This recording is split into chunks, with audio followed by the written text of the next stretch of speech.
안녕하세요. 서메리입니다. 오늘 이 시간에는 한국어와 영어 발음의 근본적인 차이에 대해서 살펴보려고 합니다. 이 영상에는 광고나 협찬이 전혀 포함되어 있지 않습니다.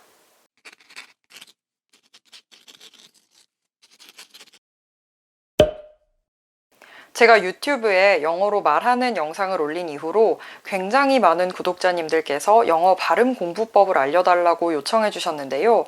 사실 저도 토종 국내파로서 문법이나 어휘만큼이나 발음 공부에 공을 들였던 경험이 있기 때문에 그 마음을 충분히 이해할 수 있었습니다. 그런 의미에서 오늘부터는 영상 몇 개에 걸쳐서 영어 발음 공부법에 대한 이야기를 차근차근 해보려고 하는데요.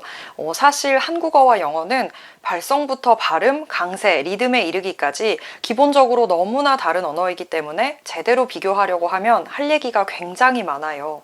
영상 한 개에 담기에는 너무나 방대한 내용인 만큼 욕심부리지 않고 아주 기본적인 내용부터 하나씩 커버해 나갈 예정이니까 꿀팁을 얻어간다고 생각하시고 차근차근 따라와 주시면 감사하겠습니다. 그 첫 번째 시간인 오늘 영상에서는 너무나 기초적인 것 같으면서도 제가 봤을 때 많은 한국인 학습자분들이 놓치고 계시는 발음 차이를 다뤄보려고 합니다. 그게 뭐냐면 바로 한국어와 영어에서 모음을 다루는 방법의 차이입니다. 한국어와 영어의 발음이 다르다는 것은 기본적으로 누구나 알고 있는 사실이죠. 학창시절 내내 영어 시간마다 배웠던 내용이잖아요. 하지만 남들과 똑같이 한국에서 의무교육을 받았던 제 기억을 돌이켜보면 우리나라의 영어 교육은 유달리 우리말과 영어의 자음 발음 차이에만 집중하는 것 같습니다. 구독자님들께서도 학창시절에 입술을 깨무는 F 발음, 혀를 굴리는 R 발음, 그리고 혀를 진동시키는 Z 발음 등을 집중적으로 연습하셨을 것 같은데요. 물론 이런 자음들은 우리말에 없는 소리를 내기 때문에 신경 써서 배우고 발음하는 것이 맞기는 맞습니다. 하지만 혹시 초등학교, 중학교, 고등학교를 거치시면서 우리말과 영어의 모음 체계가 어떻게 다른지 이렇게 구체적으로 배우고 훈련해 보신 분이 계신가요? 제가 초등학생 때였나 영어 선생님이 F 발음을 알려주시면서 이런 얘기를 해주셨어요. 미국 식당에 가서 점원에게 포크 플리즈라고 하면 우리가 생각하는 그 식기 포크가 아니라 돼지고기를 가져다 줄 거다. 포크 나이프 할 때 그 포크를 제대로 받고 싶다면 포크 플리즈가 아니라 입술을 깨물면서 포크 플리즈라고 말해야 한다는 거예요. 그때는 저도 F 발음 자체가 너무 낯설었기 때문에 열심히 연습하고 그냥 넘어갔죠. 그런데 시간이 지나고 보니까 이 설명이 틀렸더라고요. 영미권 원어민 점원에게 포크를 달라고 하든 포크를 달라고 하든 어차피 상대방은 못 알아듣습니다. R 발음을 조금 더 살려서 fork라고 해도 마찬가지예요. 혀를 굴리고 안 굴리고 입술을 깨물고 안 깨물고를 떠나서 이 발음은 어차피 모음 부분에서 완전히 틀렸거든요. 포크가 받고 싶다면 fork가 아니라 fork를 요청해야 합니다. 마찬가지로 돼지고기를 받고 싶다면 pork가 아니라 pork를 요청해야 합니다. 이 차이를 아시겠나요? 우리말은 단어의 어떤 음절에서도 모음이 생략되는 경우가 없습니다. 따라서 포크라는 단어를 발음할 때도 우리는 각 음절에 포함된 모음인 오와 으 발음을 아주 정직하게 구사하죠. 하지만 영어는 모음을 아예 생략하는 경우가 매우 많습니다. pork, fork 이런 단어를 발음할 때도 영어 원어민들은 마지막 음절에 으 모음을 붙이지 않습니다. 별것 아닌 것 같아도 이 차이가 굉장히 크거든요. 우리말은 한 글자씩 정확하게 발음하는 음절 중심 언어이기 때문에 모음의 역할이 절대적입니다.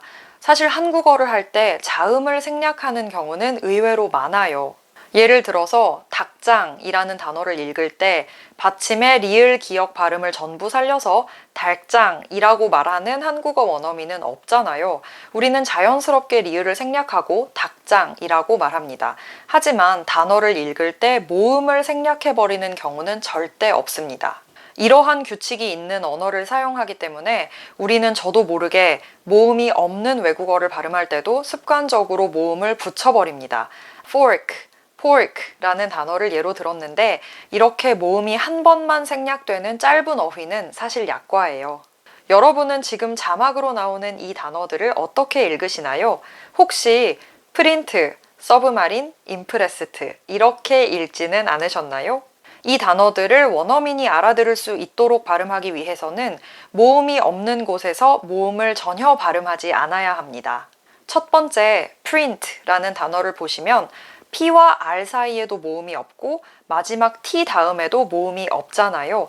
따라서 이 단어는 print가 아니라 print입니다. 두 번째 단어도 마찬가지예요. 중간에 있는 B와 M 사이에 모음이 없잖아요. 따라서 이 단어는 submarine도 아니고 R 발음만 꼬는 submarine도 아니고 submarine입니다. 벌써 쉽지가 않죠? 마지막 impressed 이 단어는 사실 한국인 학습자 입장에서 제대로 발음하기가 굉장히 까다로운 어휘예요. 그 이유는 우리 정서와 맞지 않게 모음이 너무 많이 생략되기 때문입니다. 일단 초반부 P와 R 사이에 모음이 없죠. 그리고 마지막 부분에는 S 두 개 다음에 ED가 붙어서 ST처럼 발음이 됩니다. 이런 발음 규칙은 사전에서 발음 기호를 찾아보시면 바로 확인하실 수가 있는데요. 어쨌든 이 발음 기호상에 표기된 ST 발음은 스트가 아니라 스트입니다.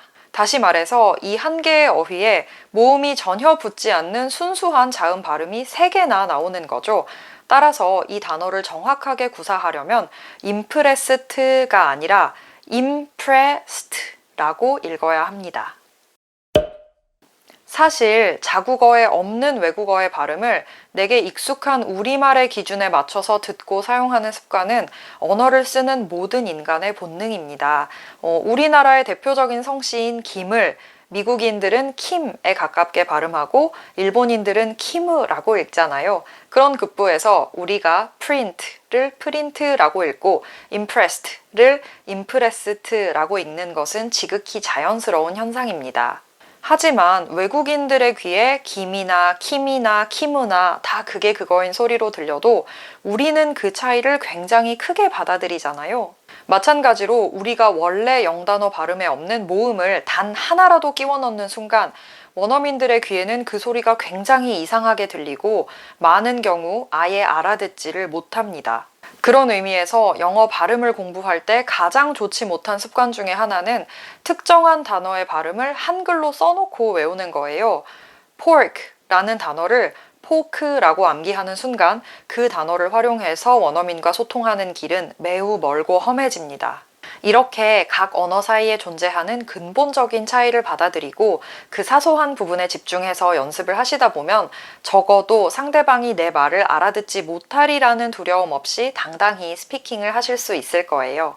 사실 영어를 공부하는 우리의 첫 번째 목표는 무슨 영어로 토론을 하거나 대단한 연설문을 만드는 것이 아니라 fork please 같은 문장을 정확하게 전달할 수 있게 되는 거잖아요. 오늘은 한국어와 근본적으로 다른 영어의 발음, 그 중에서도 자음만으로 이루어지는 발음에 대해서 살펴봤는데요. 사실 모음을 홀대하는 영어의 만행은 여기서 끝이 아닙니다. 오늘 영상에서 모음이 아예 없는 발음에 대해 살펴봤다면 다음 시간에는 분명히 발음 기호상에도 모음이 붙어 있는데 그런데도 소리가 나지 않는 우리말의 기준으로는 상상도 하기 어려운 영어의 특징적인 발음 규칙에 대해서 알아보도록 하겠습니다. 오늘도 제 영상을 시청해주셔서 너무 감사드리고요. 모두들 즐거운 하루 보내세요.